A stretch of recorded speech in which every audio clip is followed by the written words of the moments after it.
இங்கே கூடி இருக்கக்கூடிய ரசிகர்கள் தொண்டர்கள் பேட்டிகளை கொடுத்திருக்கிறார்கள். அதாவது நேற்று என்ன சொல்லி அவர்களுக்கு பாஸ் கொடுக்கப்பட்டது, பாஸ் கையில் வைத்திருந்தாலும் உள்ளே அனுமதிக்க மறுக்கிறார்கள். ஒரு பாஸுக்கு 2 பேர் என்று சொல்லிவிட்டு இப்போது ஒருவரை மட்டுமே அனுப்புவதனால் எங்களுக்கு பெரும் ஏமாற்றம் ஏற்பட்டிருக்கிறது என்று தொண்டர்கள் பேட்டி கொடுத்திருக்கிறார்கள். அந்த பேட்டியையும் நாம் தற்போது பார்க்கலாம். ஒரு பாஸ்க்கு 2 பேர் சொன்னாங்க. இப்போ திடீர்னு வந்ததுக்கு அப்புறம் இல்ல ஒரு பாஸ்க்கு ஒரு பர்சனா அதை எப்படி அக்செப்ட் பண்ண முடியும்? நீங்களே சொல்ல மாட்டீங்க. போலீஸ் தான் சொல்றாங்க. தப்பு தானே இது? இல்ல நேத்து எல்லாருமே சொன்னாங்க, அப்படிதான் சொன்னாங்க. அதை நம்பி தான் நாங்க 2 பாஸ் வாங்கணும். எல்லாருமே அப்படிதான் வந்திருக்காங்க. எல்லாருமே வெளியே தான் நிக்கிறாங்க. இன்ஃபார்ம் பண்ணிருந்தாங்கன்னா அதுக்கேத்த மாதிரி மன்றத்துல இருந்து கொடுத்தாங்க.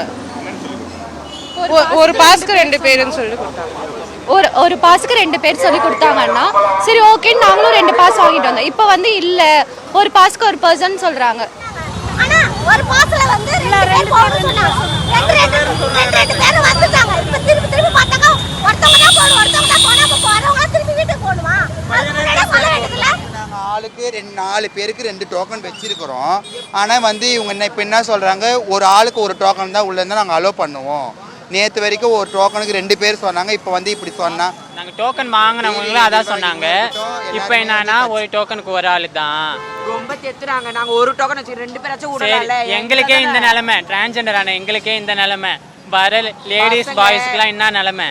வெளியூர்ல வரவங்களும் அவங்களுக்கு கொடுக்குறாங்க டோக்கன், உள்ள விட்டுறாங்க. நாங்க இதே ஊர்ல பிறந்து இதே ஊர்ல விஜய் வந்துக்கிறோம் கேள்விப்பட்டு நாங்க விடிய மூச்சு கிளம்பி வரோம் விஜய் பாக்குறதுக்காக. அப்ப எங்களை விடணுமா விடுறது இல்லையா? ஒரு டோக்கன் இது சொல்றோம். அப்ப 2 பேராச்சும் விடல, மனசாட்சியோட பேசணும் யாரா இருந்தாலும். 2 இல்ல 3 மணி வரலுமே பாஸுக்கு 2 தான் சொல்லியிருந்தாங்க. இன்னைக்கு காலையில 3 மணி வரலுமே ஒரு பாஸுக்கு 2 பேர் தான் சொல்லியிருந்தாங்க. ஆனா இப்ப கிட்ட போன உடனே இப்ப என்ன சொல்றாங்க, பாஸுக்கு 1 தான் சொல்றாங்க. மற்றபடி எங்க யாருமே உள்ள விட மாட்டாங்க. நாங்கள் 2 பேருன்ட்டு நெட்டப்பாக்கத்துலேருந்து வந்தோம். நெட்டப்பாக்கத்துலேருந்து வந்து ஒரு பாசு தான் எங்ககிட்ட இருக்குது. நாங்கள் 2 பேர் வந்துட்டு அவங்கள தனியாக விட்டு போக முடியுமா? லேடி அவங்க தனியாக போவாங்களா வீட்டுக்கு? அவங்களுக்கு வண்டி ஓட தெரியாது, எதுவும் போக தெரியாது. அதுலேருந்து நாங்கள் மறுபடியும் அந்த பாசம் ஒன்னொருத்தர்கிட்ட கொடுத்துட்டு நாங்கள் 2 பேரும் இப்போ வீட்டுக்கு போய்கிட்டு இருக்கோம்.